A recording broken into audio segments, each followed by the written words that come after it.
en la cúspide de su victoria, Rhaenyra Targaryen no sospechaba cuán pocos días le restaban.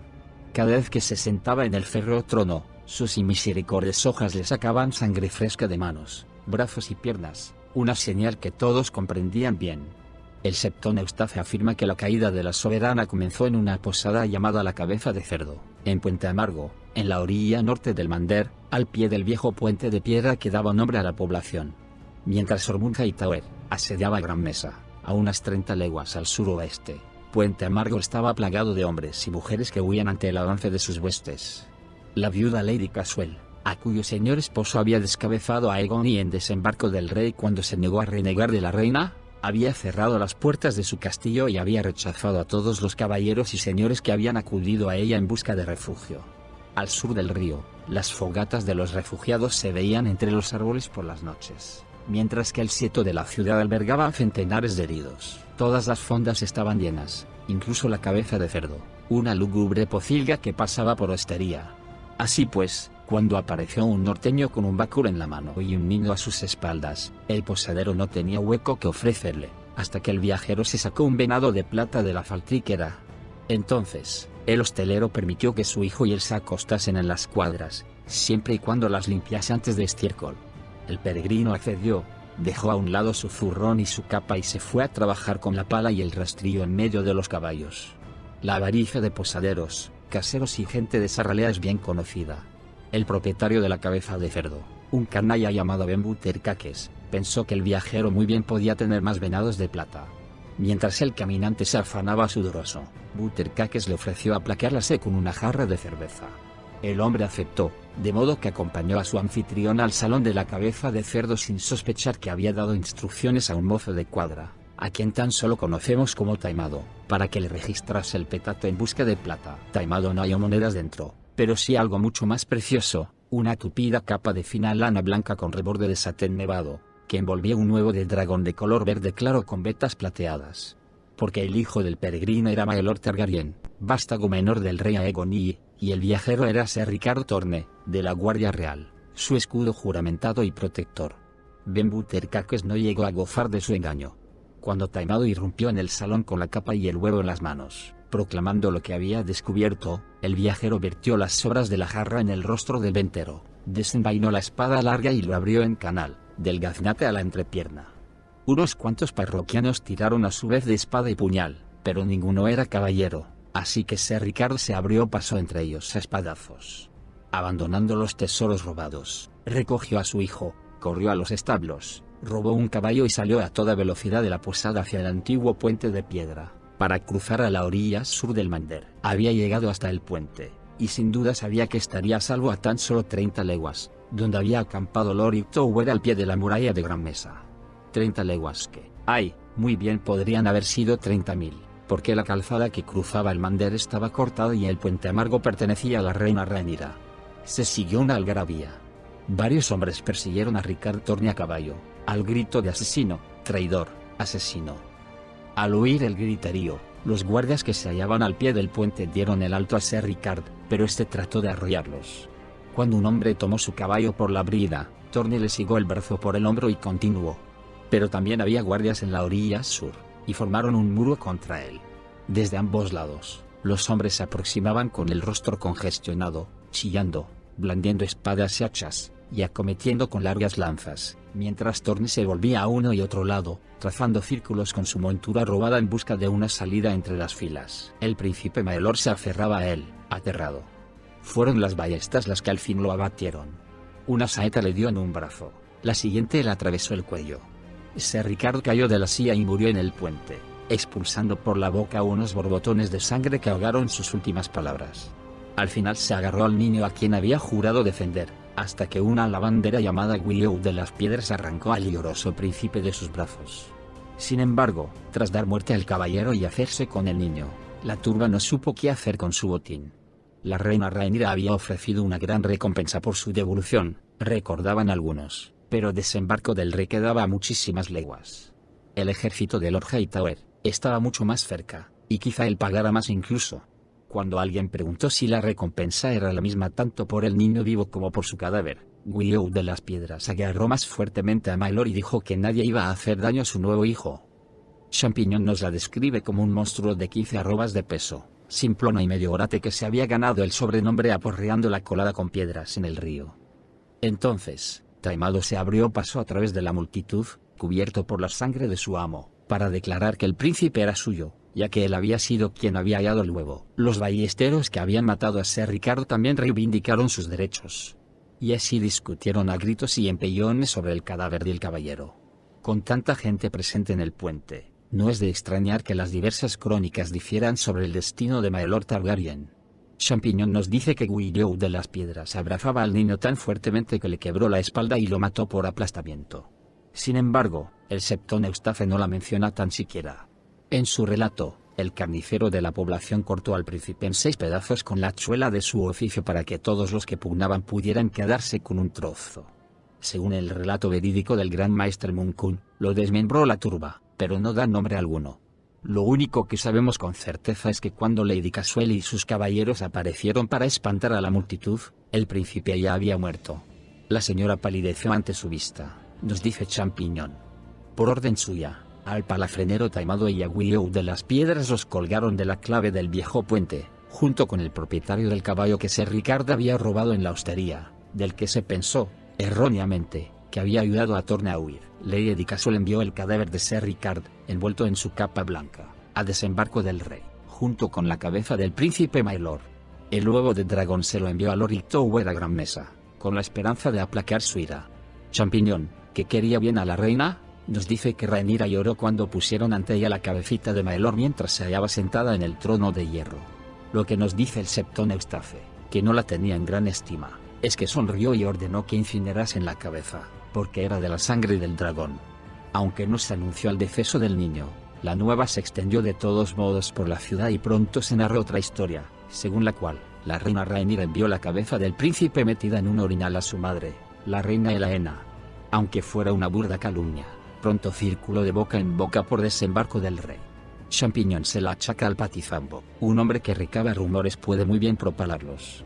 Extramuros, los combates continuaban a lo largo y ancho de los 7 reinos. Torrelavella cayó ante Dalton Greyjoy, y con ella, la última resistencia de los hijos del hierro en Isla Bella. El Kraken Rojo reclamó a 4 hijas de Lord Farman como esposas de Sal y entregó la quinta, la Modestilla, a su hermano Verón. En Roca Castelli, Farman y sus hijos recibieron su peso en plata como recompensa. En el dominio, Lady Meriwether rindió gran mesa a Lord Omund Hightower, quien, fiel a su palabra, no les hizo daño alguno a ella ni a los suyos, aunque saqueó las riquezas y los víveres del castillo para dar de comer a sus millares de hombres con el grano de la señora, antes de levantar el campamento y marchar sobre Puente Amargo. Cuando Lady Caswell apareció en la muralla de su fortaleza para solicitar idénticas condiciones a las brindadas a Lady Meriwether, Hightower dejó la respuesta en manos del príncipe Daeron: obtendréis las mismas condiciones que ofrecisteis a mi sobrino Maelor. La señora no pudo sino contemplar el saqueo de Puente Amargo. La Cabeza de Cerdo fue el primer edificio pasto de la Antorcha. Posadas, casas gremiales, almacenes, hogares de míseros y poderosos, todos fueron deconsumidos por el fuego dragón. Aún el Sieto fue incendiado, con centenares de heridos dentro. Tan solo el puente quedó intacto, ya que era preciso para vadear el Mander. Se pasaba por la espada a los moradores que trataban de huir o se los arrojaba al río para que se ahogasen. Lady Caswell observó desde su muralla y luego ordenó que se abrieran las puertas. Ningún castillo puede resistir un dragón, dijo a su guarnición. Cuando llegó Lord Hightower, se la encontró en lo alto de la torre de la puerta con una soga en torno al cuello. «Tened piedad de mis hijos, mi señor», suplicó antes de arrojarse al vacío para ahorcarse. Tal vez esto conmoviese a Lord Ormond, ya que se perdonó tanto a la hija como a los hijos pequeños de Lady Caswell. Los cargaron de cadenas y los enviaron a Antigua. Los hombres de la guarnición del castillo no recibieron más merced que la espada. En las tierras de los ríos, Ser Criston Cole abandonó a Renal para dirigirse al sur, bordeando la costa occidental del Ojo de Dioses con 3.600 hombres tras él. La muerte, la enfermedad y la deserción habían mermado las filas que habían partido de desembarco del rey. El príncipe Aemon ya había salido, a lomos de Vagar. El castillo no pasó más de 3 días vacío, hasta que Lady Sabitha Frey se apresuró a ocuparlo. Dentro halló tan solo a Alice Ríos, el ama de cría y presunta bruja, que había calentado el lecho del príncipe Aemon durante su estancia en Arrenal y afirmaba gestar su hijo. Tengo en mi interior al bastardo del dragón, dijo desnuda en el bosque de dioses con una mano sobre el inflamado vientre. Siento como sus fuegos me lamen la matriz. No era aquel retoño el único fuego prendido por Aemon Targaryen. Puesto que ya no se encontraba atado al castillo ni a su anfitriona, el tuerto príncipe era libre de volar a donde le pluguiera. Fue una guerra semejante a la que habían librado Aegon el Conquistador y sus hermanas, con fuego dragón, ya que Vhagar descendió una y otra vez del cielo otoñal para arrasar las tierras, las aldeas y los castillos de los señores de los ríos. La casa Darry fue la primera en conocer la ira del príncipe. Los hombres que cosechaban ardieron o huyeron mientras ardían los cultivos, y el castillo de los Darry quedó consumido por una tormenta de fuego. Laery Darry y sus hijos menores sobrevivieron guareciéndose en las bóvedas del subsuelo de la fortaleza, pero su señor esposo y su heredero murieron en las almenas junto con 20 de arqueros y espadas juramentadas. 3 días después fue aldea de Lor Arroway la que quedó humeante. Molino del Señor, Hebilla Negra, La Hebilla, Lago Barro, Vado Puerco, Bosque Araña. La furia de Vhagar cayó sobre ellos hasta que la mitad de las tierras de los ríos parecía abrasada. Ser Criston Cole se enfrentó a sí mismo a incendios. Mientras conducía su hueste hacia el sur a través de las tierras de los ríos, se alzaba el humo por delante y por detrás. Todas las aldeas con las que se topaba estaban quemadas y abandonadas. Su columna cruzó bosques de árboles muertos, frondosos tan solo unos días antes, ya que los señores de los ríos fueron incendiándole todo sobre la marcha. En cada arroyo, charca y pozo de aldea halló muerte, caballos muertos, vacas muertas, hombres muertos, hinchados y hediondos, que emponzoñaban las aguas. En otros lugares, sus exploradores se toparon con siniestros retablos de cadáveres de armadura sentados bajo los árboles con putrida vestimenta, en una grotesca parodia de festín. Los convidados eran hombres que habían caído en la carnada para peces, calaveras sonrientes bajo yelmos oxidados, cuya carne verde y podrida se desprendía de los huesos. A 4 días de Harrenhal, comenzaron los ataques. Los arqueros se ocultaban en la arboleda y derribaban a los hombres de vanguardia y a los rezagados con sus arcos largos. Algunos hombres murieron, otros se quedaron en la retaguardia y jamás volvieron a ser vistos. Otros huyeron, abandonando escudos y lanzas para desaparecer en los bosques. Otros se entregaron al enemigo. En las tierras comunales de olmos cruzados hallaron otro de los morbosos banquetes. Puesto que ya iban acostumbrándose, los hombres de la vanguardia de Ser Criston torcieron el gesto y continuaron sin hacer mucho caso de los cadáveres putrescentes, hasta que se incorporaron y cayeron sobre ellos. Una decena murió antes de comprender que era una treta, obra, como se supo más adelante, del mercenario miriense y antiguo titiritero Trombo el Negro, al servicio de Lord Vance.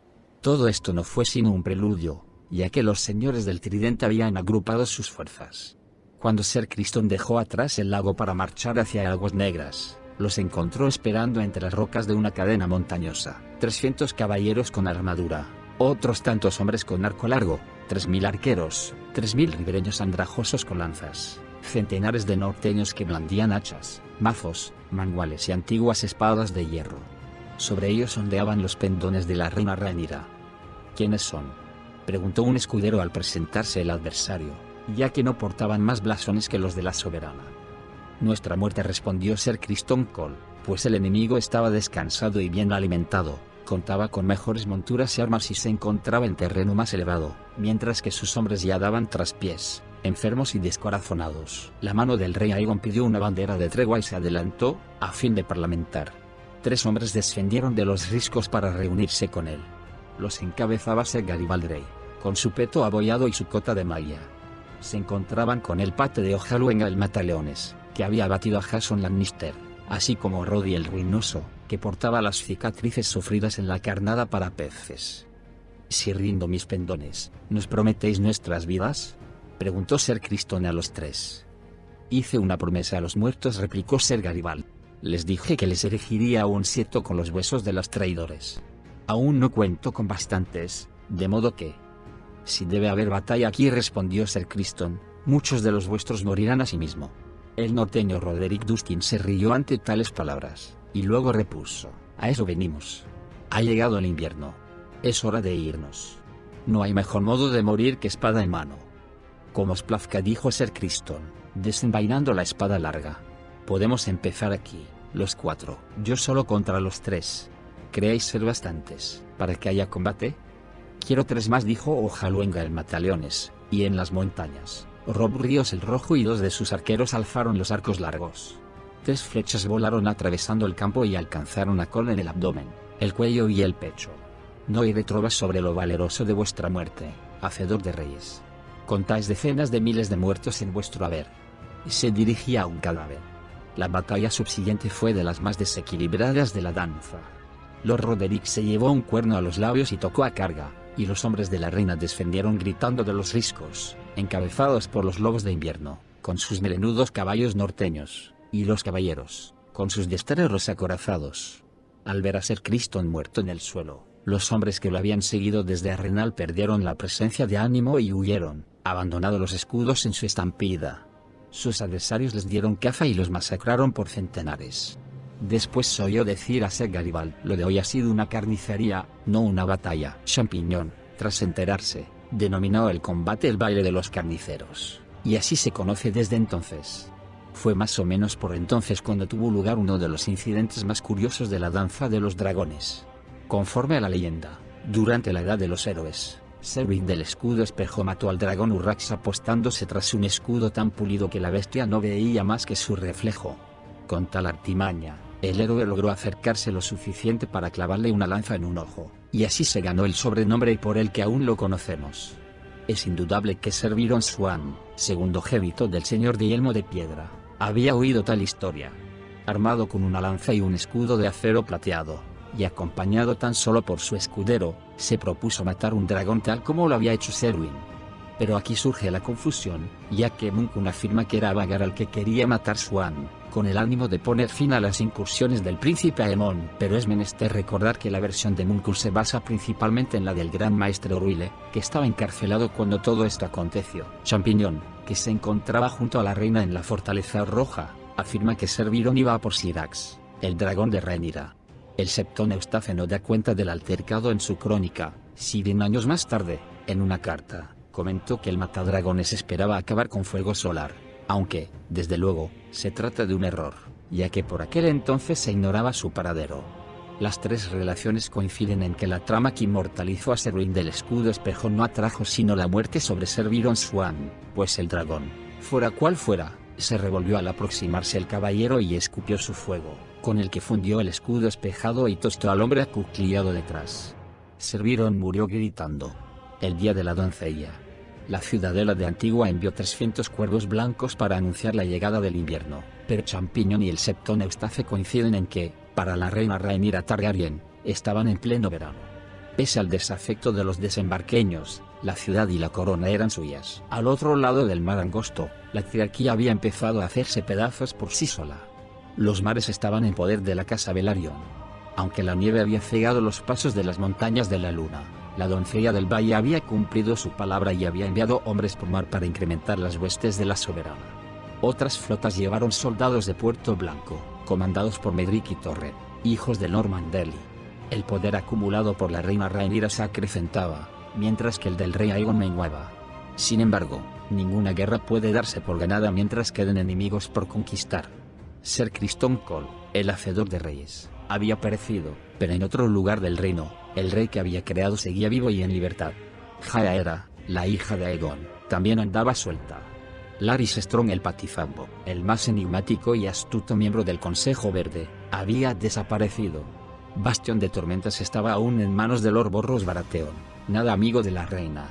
Los Lannister debían contarse a sí mismo entre los adversarios de Rhaenyra, si bien, con Lord Jason muerto, la mayor parte de los caballeros de Occidente abatida o dispersada tras la carnada para peces, y el Kraken rojo acosando Isla Bella y la costa oeste, Roca Castelli se encontraba sumida en un desbarajuste considerable. El príncipe Aemon se había convertido en el terror del Tridente, ya que descendía de los cielos para hacer llover fuego y muerte sobre las tierras de los ríos y se desvanecía, para reaparecer al día siguiente a 50 leguas de distancia.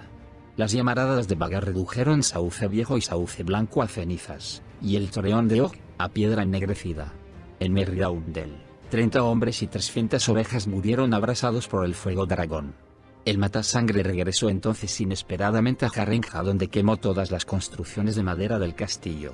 6 caballeros y una cuarentena de hombres de armas perecieron intentando matar al dragón, mientras que Lady Sabitha Frey se salvó de las llamas ocultándose en una letrina. Poco después huyó precipitadamente a los gemelos, Pero su preciada cautiva, la hechicera Alice Ríos, escapó con el príncipe Aemon. Al difundirse la noticia de tales ataques, otros señores miraron al cielo con temor y se preguntaron quién sería el siguiente.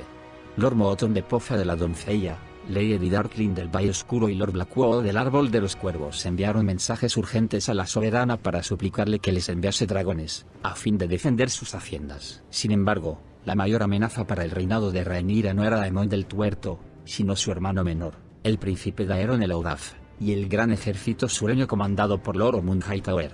Las huestes de Hightower habían cruzado el Mander y avanzaban lentamente hacia Desembarco del Rey, aplastando a los leales a la reina donde y cuando se topaban con ellos, y obligando a sumar sus fuerzas a todo señor que hincas la rodilla. Volando con Tessarion por delante de la columna principal, el príncipe Daeron había demostrado ser un explorador sumamente valioso, ya que advertía a Lord Omund de todo movimiento enemigo.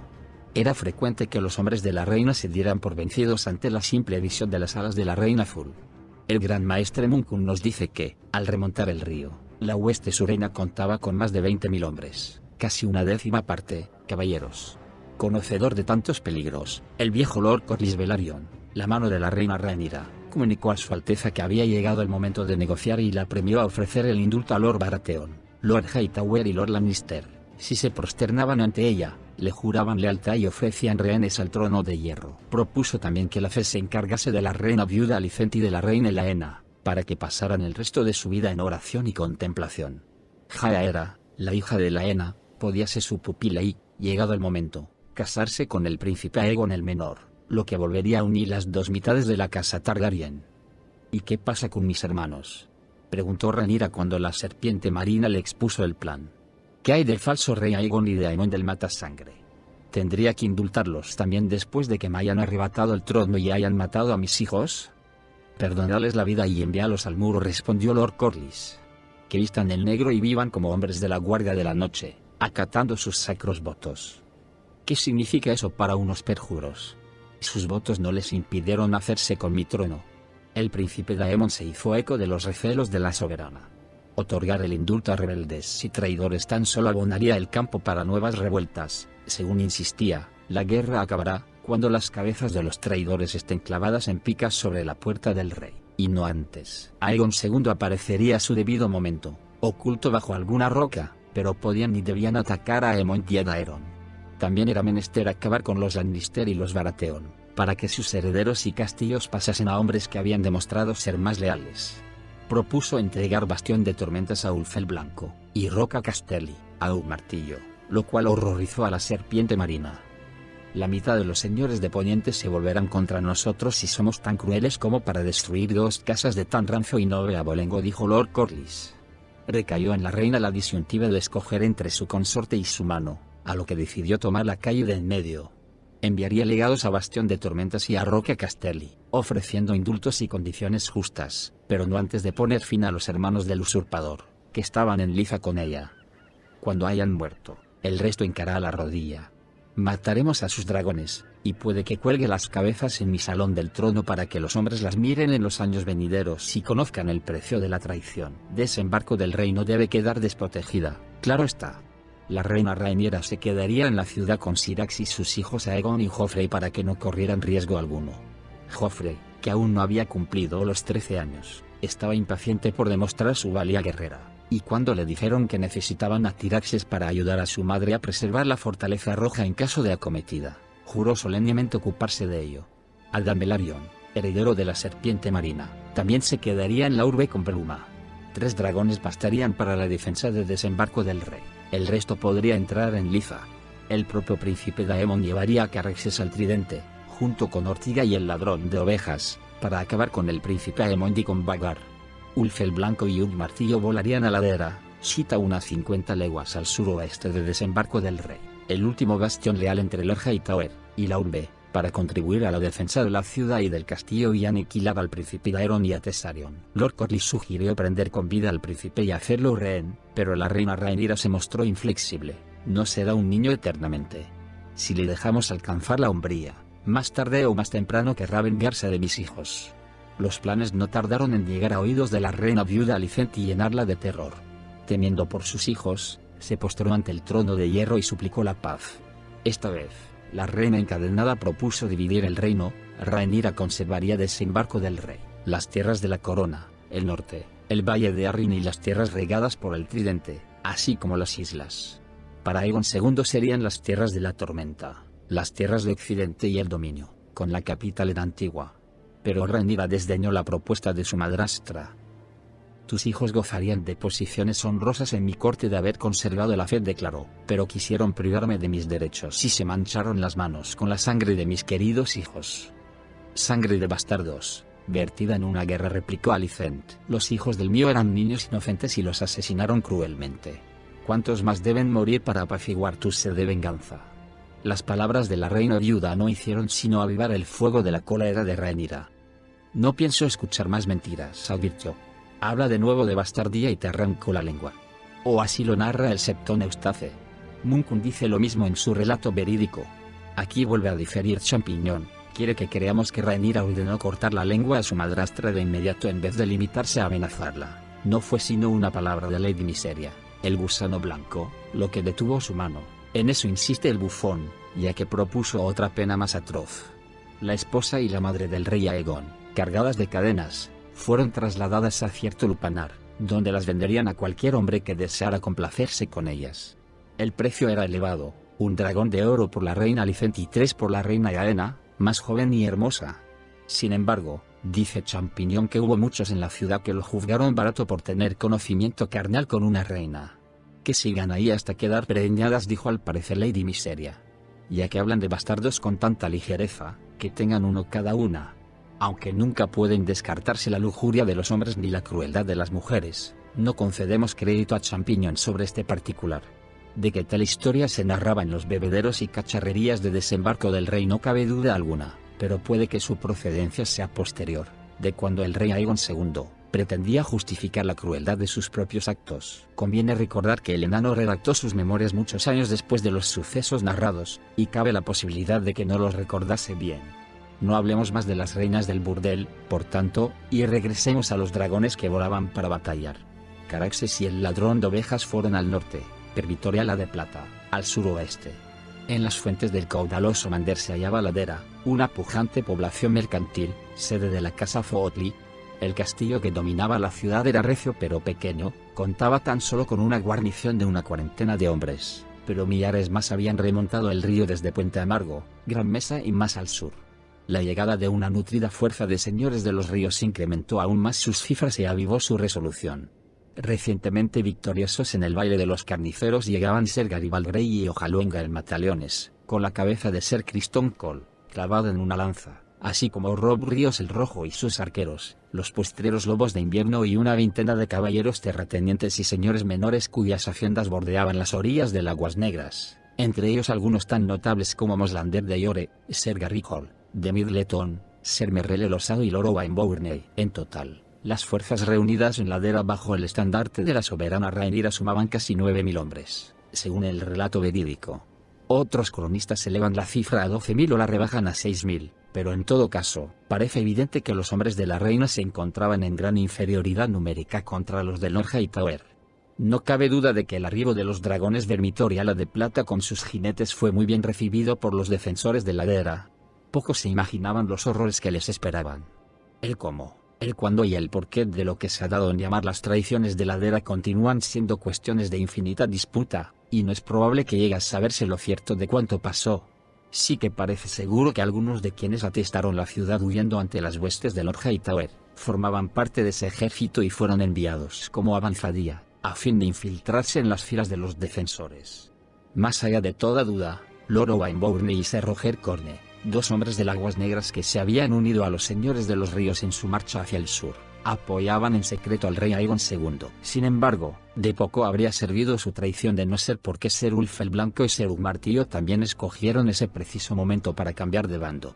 Casi todo lo que sabemos de esos hombres procede de Champiñón, nada reticente en su valoración del vil carácter de esos dos jinetes de dragones, ya que retrata al primero como a un borrachuzo y al segundo como a un energúmeno. Ambos eran unos cobardes, nos dice, solo con ver la hueste de Lord Ormund, con sus puntas de lanza que brillaban al sol y su columna que se extendía varias leguas, decidieron unirse a él en lugar de oponérsele. Sin embargo, Ninguno de ellos había dudado en arrostrar tormentas de lanzas y flechas en marca deriva. Quizá fuera la idea de atacar a Thesarion lo que les dio que pensar. En el gaznate, todos los dragones estaban en su bando.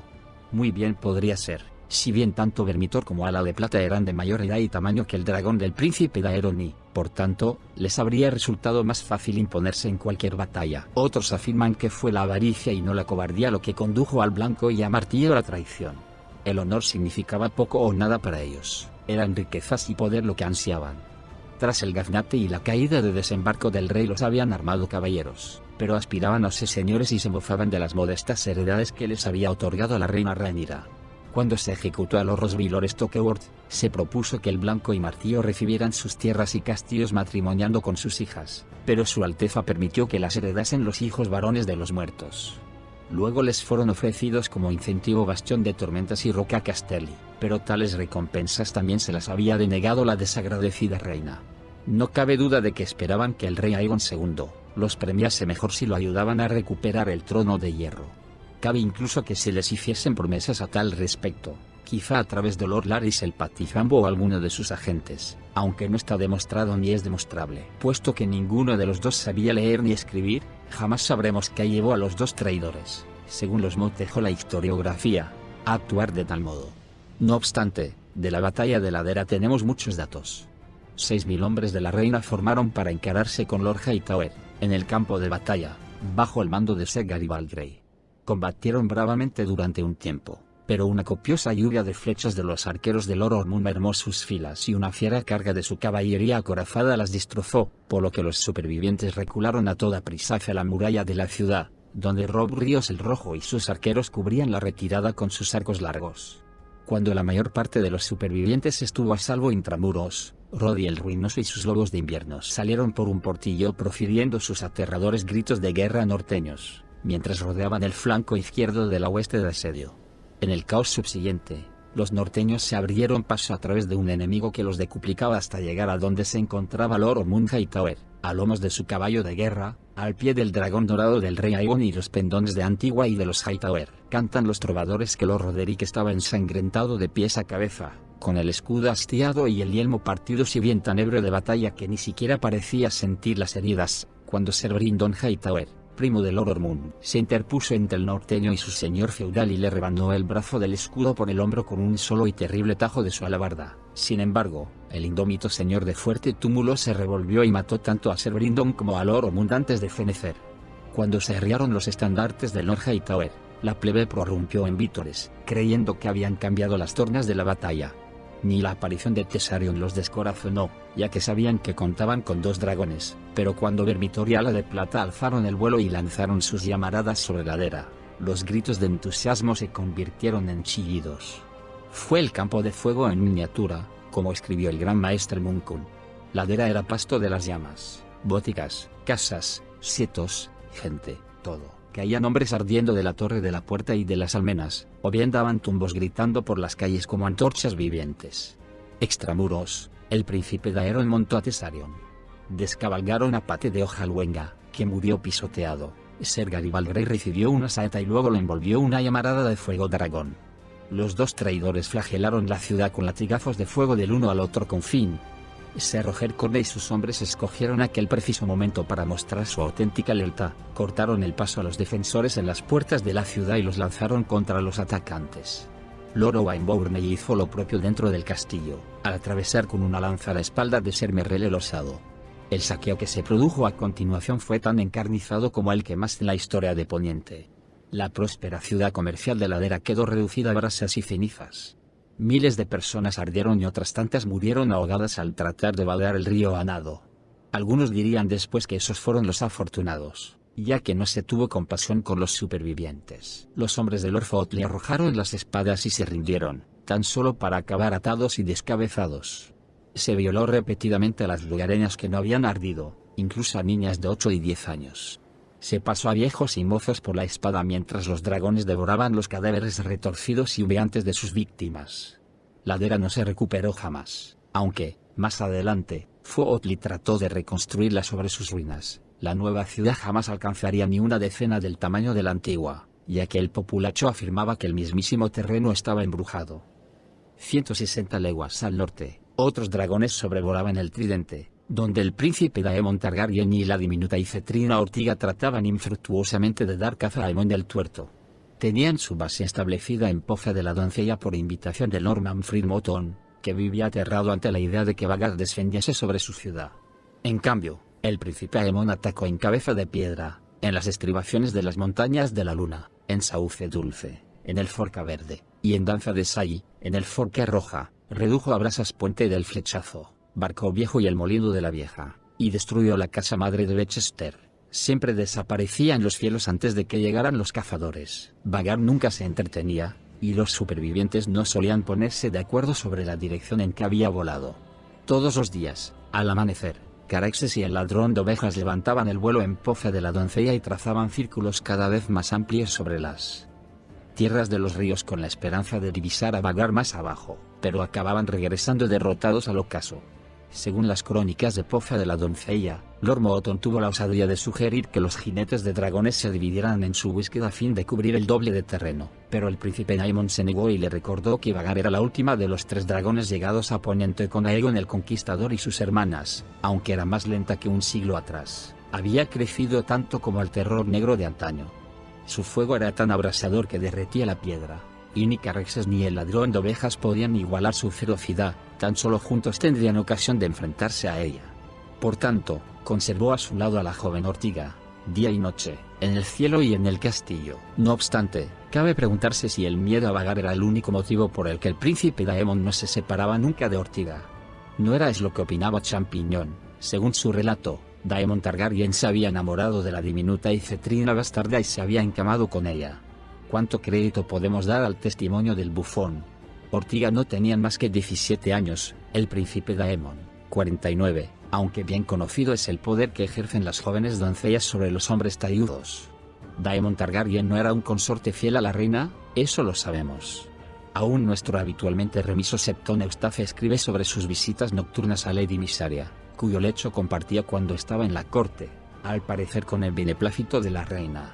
Tampoco debe olvidarse que, cuando era joven, no había un alcahuete en desembarco del rey que no supiera que el señor del lecho de pulgas era especialmente aficionado a las doncellas ni le reservara a las más jóvenes, guapas e inocentes de sus chicas nuevas para que las desflorase. Ortiga era joven, eso es seguro, aunque quizá no tanto como las que el príncipe había deshonrado en otros tiempos, pero parece dudoso que fuera doncella.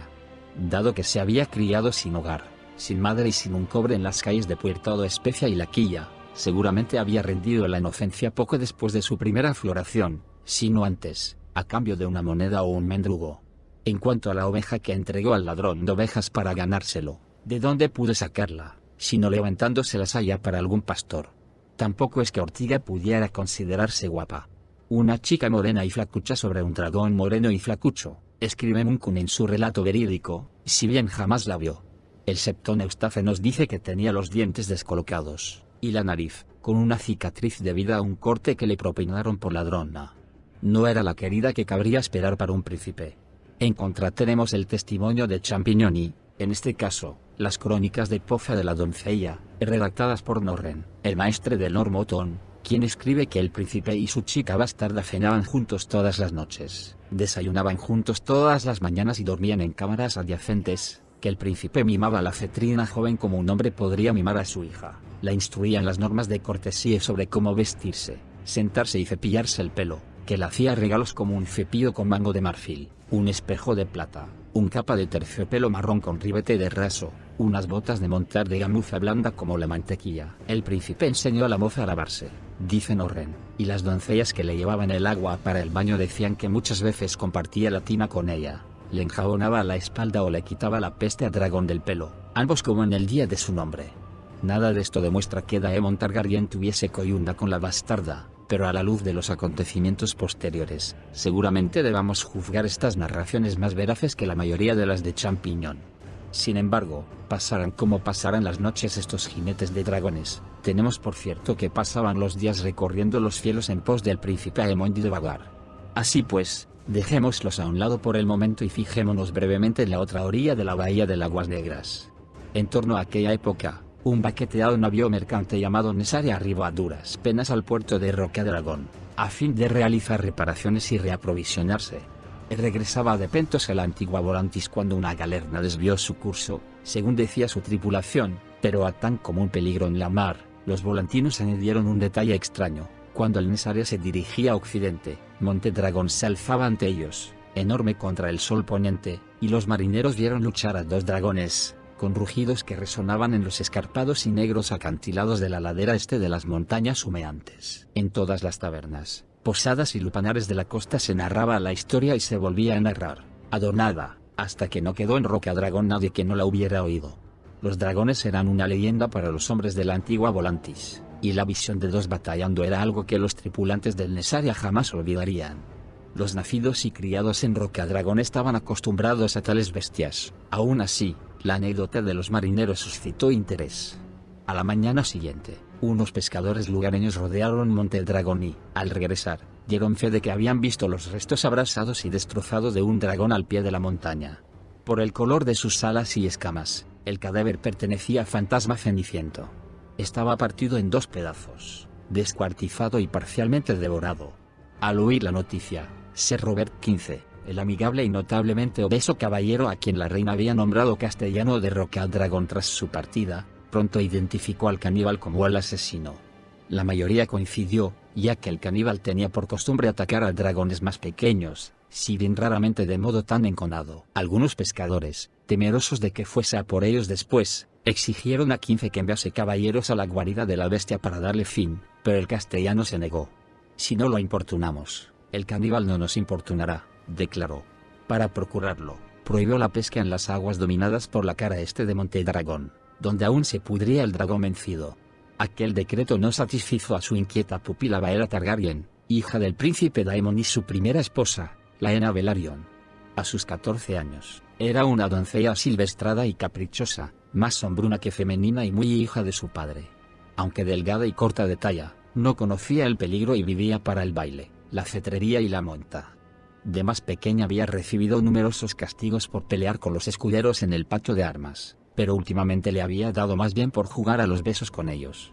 Poco después de que la corte de la reina se trasladase a desembarco del rey, dejando a Lady Baela en Rocadragón, habían pillado a Baela dejando que un pinche de cocina la tocase por debajo de las faldas. Sir Robert, enojadísimo, envió al chico al cadalso para que le rebanaran la mano ofensora. Tan solo la llorosa intercesión de la joven lo salvó. Es en demasía aficionada a los mozos, escribió el castellano al padre de Baela, el príncipe Daemon, tras el incidente. Y debería casarse pronto, no vaya a ser que rinda su virtud a alguien indigno de ella. Aún más que los mozos, a Lady Baela le encantaba volar. Desde la primera vez que subió a lomos de bailarina lunar, ni medio año antes, había volado a diario, libremente, a todas partes de Rocadragón, e incluso al otro lado del mar, hasta Marcaderiva. Siempre sedienta de aventuras, se propuso averiguar por sí misma la verdad de lo sucedido al otro lado de la montaña. No le daba miedo el caníbal, según dijo a Sir Robert, bailarina lunar era más joven y veloz, de modo que podría dejar atrás al otro dragón. Pero el castellano le prohibió asumir tales riesgos, y la guarnición recibió instrucciones estrictas. Lady Baela no debía abandonar el alcázar. Cuando la atraparon tratando de desobedecer su orden aquella misma noche, la airada damisela quedó confinada en su cámara. Si bien era comprensible, en retrospectiva resultó un castigo infortunado, ya que si se hubiera permitido volar a Lady Baela, quizá habría divisado al pesquero que entonces rodeaba la ínsula. Lo tripulaban un añejo pescador llamado Tom Tanglebeard, su hijo, Tom Lenguatrabada, y dos primos de Marcaderiva que se habían quedado sin casa a raíz de la destrucción de Puerto Especia. El Tom más joven, tan diestro con la jarra de cerveza como desmañado con la red, había pasado bastante tiempo invitando a beber a los marinos volantinos y escuchando sus historias sobre la batalla de dragones que habían presenciado. Gris y dorado eran, brillantes al sol, dijo un hombre, y entonces, incumpliendo la prohibición de Sir Robert, los dos Toms se empeñaron en llevar a sus primos al roquedal donde yacía el dragón muerto, quemado y desventrado, en busca de su matador. Entretanto, en la costa oeste de la bahía de Aguas Negras, las nuevas de la batalla y la traición de Ladera habían llegado a desembarco del rey. Se dijo que la reina viuda Alicent se echó a reír al oírlas. Ahora han de cosechar lo que sembraron, prometió. En el trono de hierro, la reina Rhaenyra palideció y ordenó que se cerrasen y atrancasen las puertas de la ciudad. Nadie entraría en desembarco del rey ni saldría. No permitiré que los cambiacapas se cuelen en mi ciudad para abrir mis puertas a los rebeldes, proclamó. El ejército de Lord Ormond podía llegar a sus muros por la mañana o a lo largo del día siguiente.